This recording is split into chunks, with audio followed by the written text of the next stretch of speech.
My phone died there, so I'll just try to bring this home here. Where I was when the phone died was I was saying there's a whole lot more to living and to being alive than just this inward experience here. This coiling around the concept of me, this believing that we are essentially ending at the edge of our skin, and everything beyond that is else, is other. And so what I think we can do is embrace the fact that we're here, embrace the flow of time, right? Not try to hack our way out of it or spend our life avoiding it or dreading it. Recognize that awareness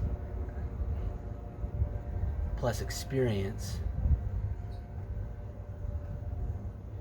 is kind of the sweet spot combination that if we can maintain that during time, what we'll do is it'll essentially allow us to recognize the patterns that we're in, right? So if we're here and all we do is play the me game, or if we have a little moment of clarity where we realize we're in the me game, we feel trapped, we feel stuck, we feel like there's no way to help ourselves.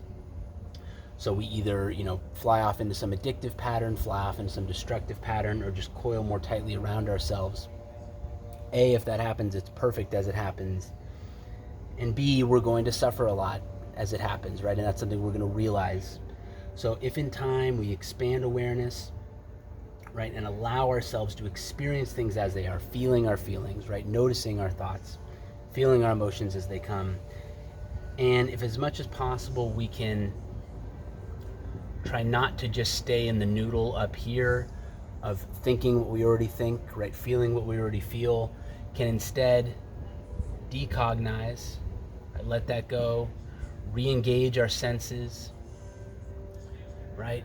Notice what we're seeing, notice what we're hearing, smelling, tasting, touching, right? Recognize our thoughts as they happen and re-engage our senses. Essentially let this brain get back to being a tool for helping us navigate the environment instead of being this kind of house of mirrors matrix where we just live in imagination, recreating the past, trying to pre-create the future, imagining alternative realities.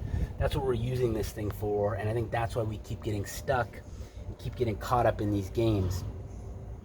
It's really letting this thing return to being what it is, which is a way to process the environment and a way to kind of plan, right, our actual physical lives, which then will empower heart and intuition. And so surrendering into the flow of time, awareness and experience and recognition, these things will all happen really more at this level. If we, again, have the discipline, right? The Buddha talked about disciplining the mind. It's really more about recognizing for ourselves, hey, when I let my mind kind of take over and I say, okay, mind, look at my past, look at my future, look at everything now, and just plan everything out for me. Show me where all the errors are, show me where all the opportunities are. If I'm doing that up here, right, that's when I'm lost. If instead I say, hey, these guys are better suited for that, my heart brain and my gut brain, and I don't exert control over them. I give them the freedom to do their thing, right? That's what they do, is they have awareness and recognition, right, in time, right? They surrender into the experience and embrace all information as it comes. They don't sort everything into good or bad, right or wrong, right? They're not constantly redrawing the yin yang and deciding what's me and what's not me.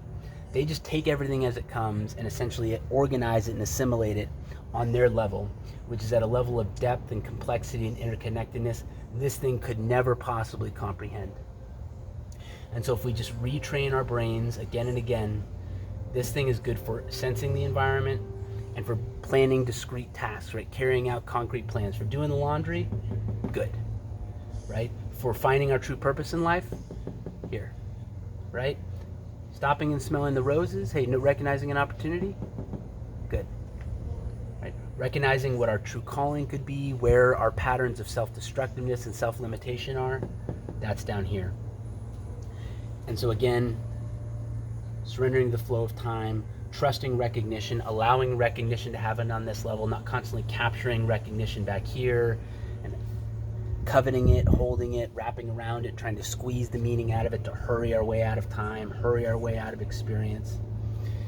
Surrendering into the process, surrendering into the true nature of our three brains, recognizing the relative strengths and weaknesses of our three brains, and then moving forward. And I think if we do that, one of the things we learn is that this whole guilt and shame game that we play a lot is really just a way of this thing trying to tell itself stories. And the shame stories are the bad stories, right? The pride stories are the good stories. But it's really just a house of mirrors. It's a dog on a treadmill, right? The hamster on its wheel. It's going around and around, and we're not getting anywhere. We're not really learning anything. We're just coiling and uncoiling around the same thing. If we can get into this pattern where these three are balanced and harmonized, right? And we allow time to unfold, we embrace the unfolding of time, that's where I think we can begin to actually evolve and make progress, instead of being caught up in this silly notion here of this is where I end, this is where you end, and that's the end of the story. That's true to our experience as it is right now, but it doesn't reflect the larger truth. And so to get from here into a stage where we're able to recognize these higher truths and enjoy and thrive at each level of where we're at, this is the model I suggest. And the next time you're feeling guilt or silliness, or guilt and silliness, guilt and shame around something, just stop for a moment, contemplate the notion. You don't have to believe it. Just contemplate the notion that that person, right, who you maybe feel guilt and shame about having treated a certain way, or you think, oh, this person may be judging me. Just contemplate that notion that they actually co-created, co-participated in, and co-experienced the entirety of what you experienced that you're feeling guilty about. And then hopefully that allows you to soften and to let it go, to remember that if you ever feel stuck in a labyrinth, it's because you're up here. And if we can move our energy, right, and our attention down here, and then let these things be what they are, that's how we can actually begin to undo some of these coils and move forward toward the truth, which is, yes,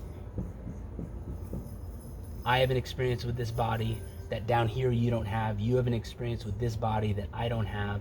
But that doesn't mean we're separate. That doesn't mean we're different. And anytime something seems to go wrong, or there seems to be strife between us, instead of coiling back into our individual minds, our individual notions, our individual guilt and shame, right, vanity and arrogant stories, if we see that as an opportunity to try to make amends and to try to express contrition, and we allow that contrition and amends to ripen down here where it's done, not up here where we just loop, that's how we can begin to really make steps forward, both in our relationships and really in our relationship with ourselves and our relationship with our world. We're no longer stuck in this little corner that we've created for ourselves. We're actually freely flowing in time, and we can recognize physical reality for what it is, which is an expression of the soul and an invitation for the soul on the physical level to actually begin to experience itself fully, instead of just being coiled in these narrow, self-confined and self-defined conceptions. Okay.